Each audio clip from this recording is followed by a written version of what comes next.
Hi, my name is Cindy Rang with the Fabric Patch in Ephrata, Washington, and this is class 3 in a series of 14 to do our row sampler. So this week we're going to go ahead and do the 3D split 9 patch, but first I wanted to answer just a couple of questions. We've had a lot of YouTube messages and email messages, and the most common thing is they want to know why this looks different. People feel like they're having a hard time finding this pattern, not recognizing that this is the same thing.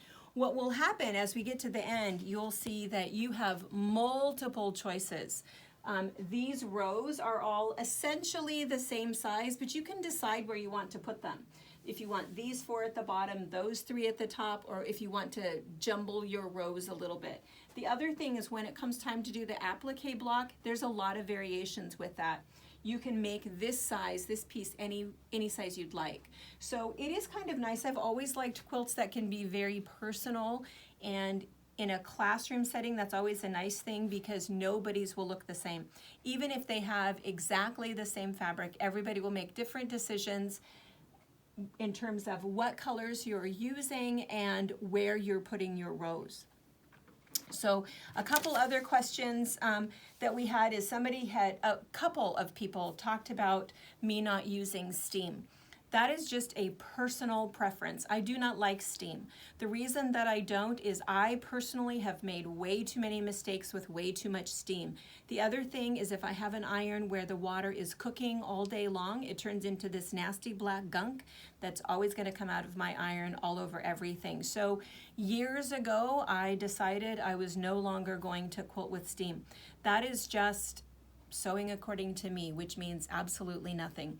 If you have good results with steam and you like steam, you should use it. I tell everybody the same thing. I will give you my absolute best advice, but you have to decide if you want to take it or not. If what you're doing gives you really good results and you don't have any issue with it, then don't worry about it. If you have faulty seams and different problems, maybe, I can show you a couple of new things. And that's the other thing. I consider this class to be something that's appropriate for a beginner. So we do go through a lot of beginner techniques. I won't repeat them every single week. I'll assume that since last week we talked about pressing, I won't go on and on about it this time. Last week we talked about cutting. I'm only going to show you a couple things about that this time. And as we go on, I'll save our time to talk about other new things. I know that experienced quilters can just fast forward or listen to it in the background while you're pressing your fabric or cutting your fabric. But if you're a beginner, I think it's important for you to be able to have all of the information that you need this week, this time, in order to make that block. You certainly can email me if you have questions, but I don't want to hold you up. So one last thing is we are not necessarily doing the blocks in order of ease. There are some of the things that are a little bit easier than others, not that anything is very difficult. We're just going in the order that it is in your pattern so that if you're wanting to follow along, you'll know that it's your very next page. All right, so we're going to go ahead and talk just for a second about our block. What we're going to be doing is the split 9 patch. This row consists of 16 blocks. Each of your blocks are going to be 6.5 inches. They'll finish at 6 inches. So that means that this row, when you're done with it for your quilt, should measure roughly 12.5 tall by about 48.5 wide. Now, if it doesn't, do not do anything crazy. Don't worry about anything. Don't trim anything up. Don't square anything up. Don't add any borders. We're going to worry about that at the end. It doesn't make any difference. And at the end, I'm going to show you some other projects using this particular block. Okay, so let's talk about fabric choices. You can use all kinds of little squares if you'd like to. You can cut up a bunch of stuff. You can use just a few colors. It doesn't really matter. There are ways to piece this where you can do strip piecing. I am not going to show that technique. If you're an advanced quilter and you want to do it that way, you can go ahead and do that. I'm just going to show you how to cut individual blocks, how to make each block, and then of course you're going to repeat it 16 times. So let's look at what we've cut. What you're going to do is you're going to need, so let's just lay these out like this. you're going to need 5 background blocks. My background happens to be all the same color, and you're going to need 6 dark blocks. So I just want to review just for 1 second cutting. If you have kind of some weird random pieces, so maybe you've cut off a bunch of strips or you have some strange pieces left over of some of your things, I always cut the same way, and it's the same way that I did last time, which means that I use my ruler to measure my block. So if I'm cutting a 2.5 inch square, which is what I'm doing, I'm going to lay this up because I'm cutting this side so that this is holding my fabric in place. So, and I know I'm cutting 2.5, so I have a little bit extra left here because that's actually where my selvage is. So I'm going to cut that side, and I'm going to turn this around, line that up down there. So see, I'm lined up on the line, and I'm going to cut that side, line this up, and then I can measure that I'm 1, 2.5. And I'm going to line up, cut this one, and then I'm going to do my last side. And now I'm going to be kind of fussy to line up 1, 2, 3 edges and cut my last piece. So here's my 2.5 inch block. And so that maybe seems a little bit tedious, but I don't mind that redundant cutting. There's something kind of relaxing about that, to cut up all of these. And for my 16 blocks, I need 6 of these squares for each one. Now, the other option that you can do is if you have a strip, so let's say that you've went ahead and you've cut a 2.5 inch strip, and what you're going to do is just cut a whole bunch of 2.5 inch squares to that, and you're just going to keep cutting along. You already know that the width is 2.5. The other thing that you can do is I use a Vis-a-Vis marker. This is a wet erase marker. We sell them if you can't find them locally, and what it is it's just a marker that you can make a little mark on your ruler. And what it'll do is it just gives me a little reminder that 2.5 is right there. Because every once in a while when you're cutting one and then another, all of a sudden what will happen is I'm going to line this up. I'm going to go ahead and cut this, and then I go to do my next one, and then something will happen, and all of a sudden you've cut your next 3 at 2.25. So I just put this little mark on here, and the reason that it's wet erase is because then it doesn't wipe off, and if for some reason I flip my ruler over, it's not going to wipe off on my fabric. And when I'm done, all I have to do is just spit on my finger, and I'm just going to be gross and do that, and just wipe that off, and the mark just comes right off. So I just like it because I use it also in long arm quilting, and then that way I know exactly where that mark is. And again, if you just cut your strip, you can just go ahead and keep cutting those. All right, so let's look back at this for a second. So what we have is our 6 dark blocks, and we have our 5 light blocks. What you're going to do is you're going to lay these out like this. I have my 5 light and I have my 6 dark. I'm going to take 2 of them, and it doesn't matter which 2. I'm going to fold them over wrong sides together and press on the diagonal. And again, me personally, I like a dry iron. You use whatever you'd like. And I'll do the same thing to the other one.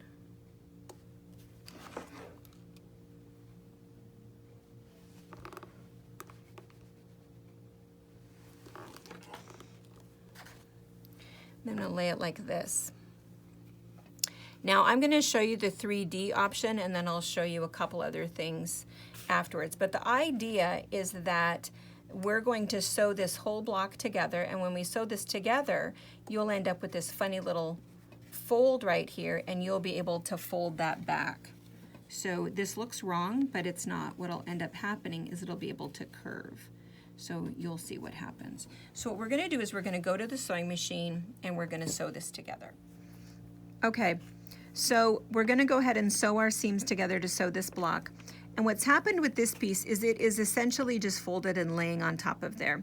I tend to be somebody who doesn't pin. I'm sort of notorious about that. But in this case, you really do want to make sure it stays where it is. You could come in and do a basting stitch if you think that that's going to be smaller than 1/4 inch, but if you're a beginner, that can get a little bit tricky. So instead, what I would do is just pin it.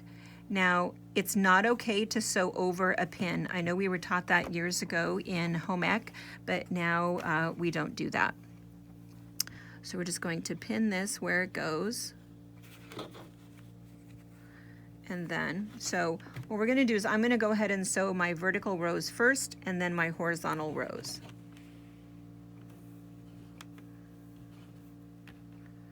Okay, so I'm gonna bring this over.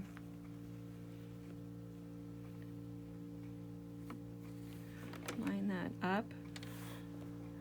And again, I've got my 1/4 inch foot on there, or if you know where a 1/4 inch is on your machine.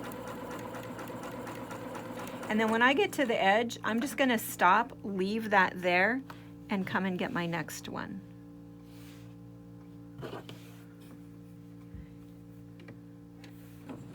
And butt that right up against it.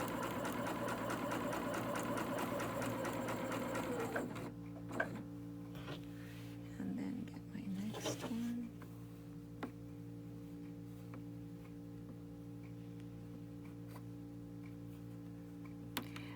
And just a little side note is that there's really only 3 things in quilting. It's your cutting, your pressing, and your piecing. All 3 of those things have to be accurate. You have to cut accurately, you have to press correctly, and you have to sew accurately. If you don't, then what will, Lil, that was me. If you don't, then your block is not going to come out the right size. All right, so I'm going to open this up. Just finger press it just for a second, just to kind of keep this open. And then I'm going to sew these on. I'm going to go ahead and flip these over. Remove that. Flip these over. And, I probably should, again, not a pinner, but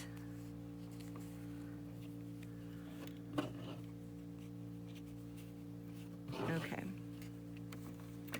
Now I'm going to come up.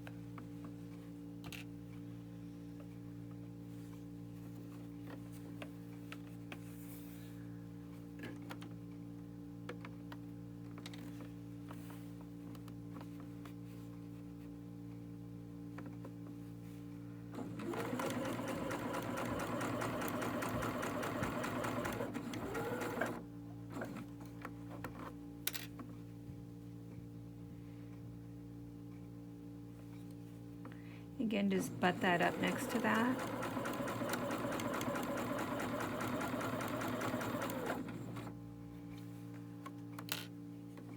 And you can see that for me personally, I only pinned it so that I could get it to the sewing machine correctly. I'm not going to sew over a pin.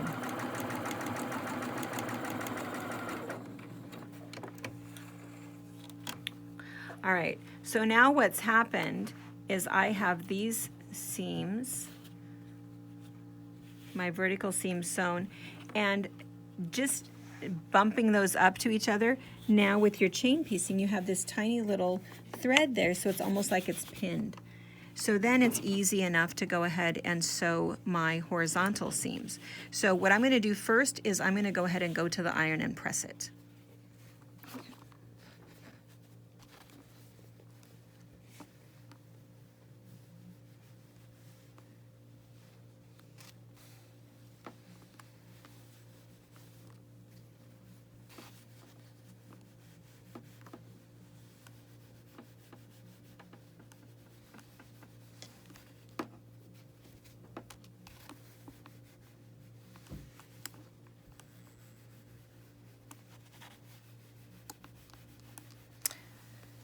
So first I just make sure that my seams are all open and that there isn't anything hiding in there.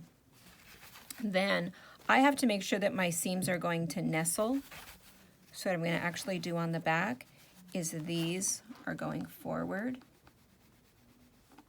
coming in. These are going out.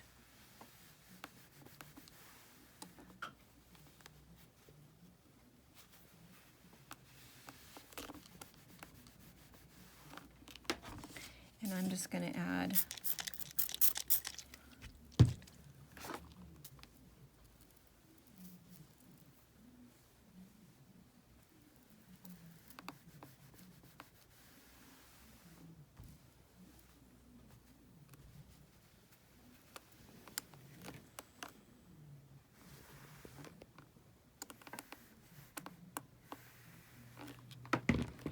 so now what's happened is these are coming in, these are coming out, and these are coming in. So then what can happen is when I go back, oh, let me pin that guy back up.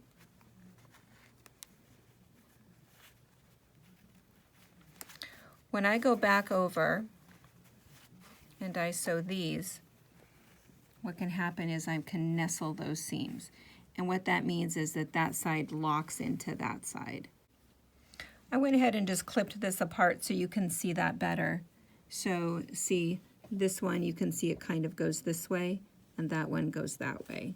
So all you're going to do is if you nestle it in there, see it'll just lock right in there. And that's how you end up with that perfect point. And you can pin there, you can use your binder clips. Again, I'm not gonna lie to you, I am pretty notorious about not pinning. I feel like I can hang on to that for my 2.5 inches. And so I'm just gonna kind of go for it. And I can feel it. You can feel it with your finger and you can tell that it's locked into place. And then I'm just gonna check my next one before I go. Hold it in place. 1/4 inch seam allowance.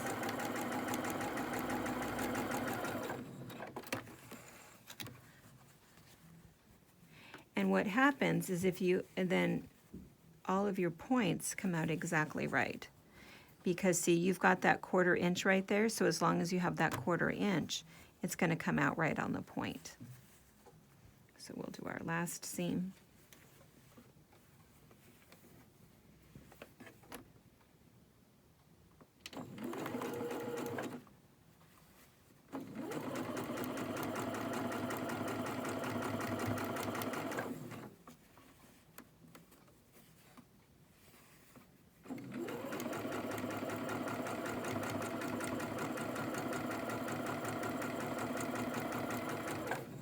Okay, now we'll go press it.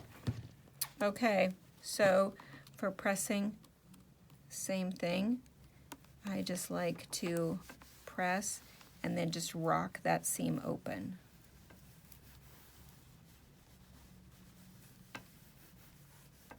Press and rock that seam open. Oops, got a pin in the way. See, that's why I don't pin.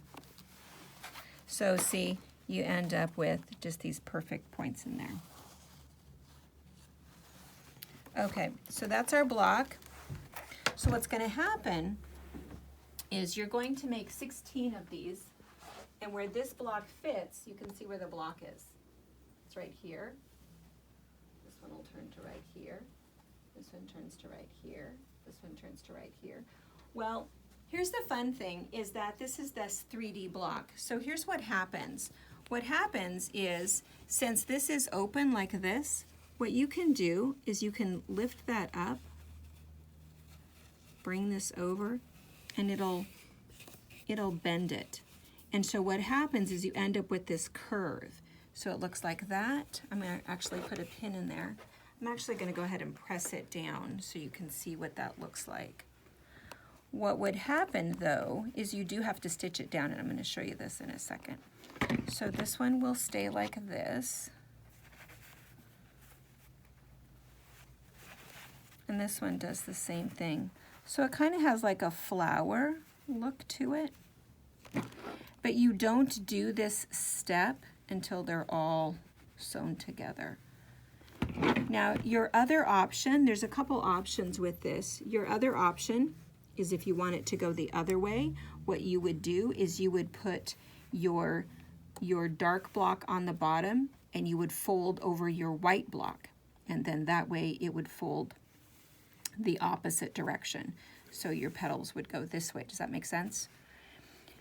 There's a couple other options, and we show you in the pattern that the other thing that you can do is you can go ahead and make this center block another 3D block if you'd like to do that. Your other option, if you feel like this is a little bit too goofy for you, you could just go ahead and make this a half square triangle, which is fine. And to make this into a half square triangle, all you have to do is, instead of doing 2.5 inch squares, you're going to do 3.5 inch squares. So I went ahead and started with a 3-inch block. I think that your pattern says 3.5, and I'll show you why. But all you do is you take your squares and you're going to put them right sides together, and then draw your line right down the diagonal. Once you've drawn your line, you're going to sew on both sides. Then I've cut that in half right on that line. And then, oh, why am I coming over here? Then I'm going to go ahead and press it open. So again, just rocking that seam open. And I always hold on to the dark so that I can press to the dark, and I just rock that seam open.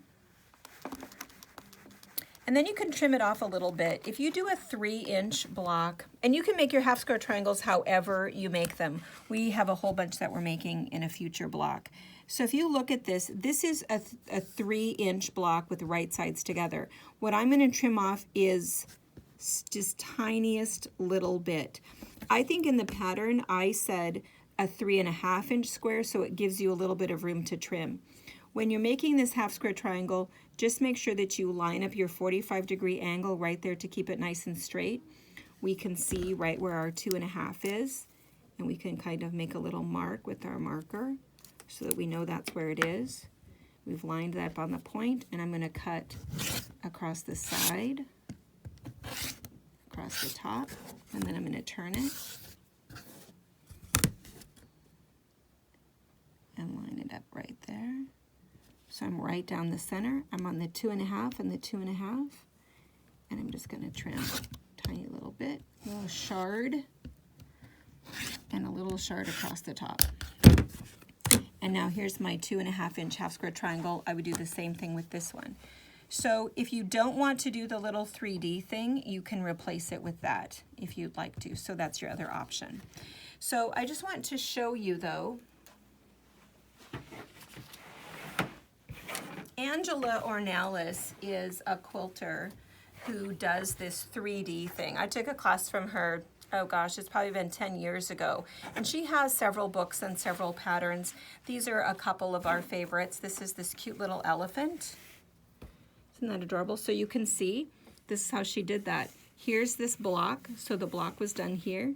There was a little triangle put on this side and a little one on this side. It's folded back and stitched over. So it gives that curve. Here's another big one, folded back and stitched over, folded back and stitched over. So it gives a nice little look. This is this cute little sheep. This is the pattern, Sheep Happens. Same idea, just one block here, little triangle. You're just gonna fold that back. And this is what happens is after you're done with that, you do have to then stitch that down. Otherwise, that, you know, there's no way that that's going to stay there. Stitch that down all the way down. And that's what gives all of these curves. So it gives the illusion of having a curved block. So this is your little 3D block. So again, you have a couple options. You can do that several different ways, however you decide to do that, but you do have to make 16 blocks. The other thing that's nice about a split 9 patch is that it has a light side and a dark side. And so what happens is it creates this fields and furrows illusion here that you see. And so we have just a separate pattern, split 9 patch. This one uses 5-inch charms. And so see, here's your block again. So this is your split 9 patch. So here's your 9 patch split right down the center. So here's your 3 solid blocks. your 3 dark blocks, in this case not very dark, and then half square triangle, half square triangle, half square triangle. And then what happens is, depending upon how you're turning it, so again, here's our block, right? So if we've got light here, light here, light here, it creates this pattern. And so it gives kind of this nice look where it looks like you've done some diagonal piecing, but it's just created an optical illusion. One of the best books, I think I have it here, that I think everybody should have. Our beginning classes, the classes that we taught 25 years ago, was Quilt in a Day by Eleanor Burns. And in here, she shows you all of the different patterns that you can do with a log cabin block that's light and dark. The same thing would be true with your split 9 patch. So if you made a bunch of these blocks using 5-inch squares or bigger squares, you could see some of the different, this is basically the pattern that we're doing. So you can do all kinds of different things. And here's another one. This is a really big split 9 patch. This one is different. This one we did, so again, here's the block right here. So we've got mixed lights, mixed darks, half square triangle here, half square triangle here, and then the same uniform square in all of them. And this one also is in that fields and furrows pattern. And so you can see that one. So it's a great block. You can just make as many blocks as you want, put it in all kinds of different layouts. You can use mixed colors with some fabrics that you have. If you have a 5-inch charm pack, you can use just a couple colors. You can mix your lights, solid light. It's just a fun, versatile pattern. So hopefully you can go ahead and get your row done, and if you liked the block, you can make yourself a quilt. So thanks for joining us, and I'll see you next week for row 3.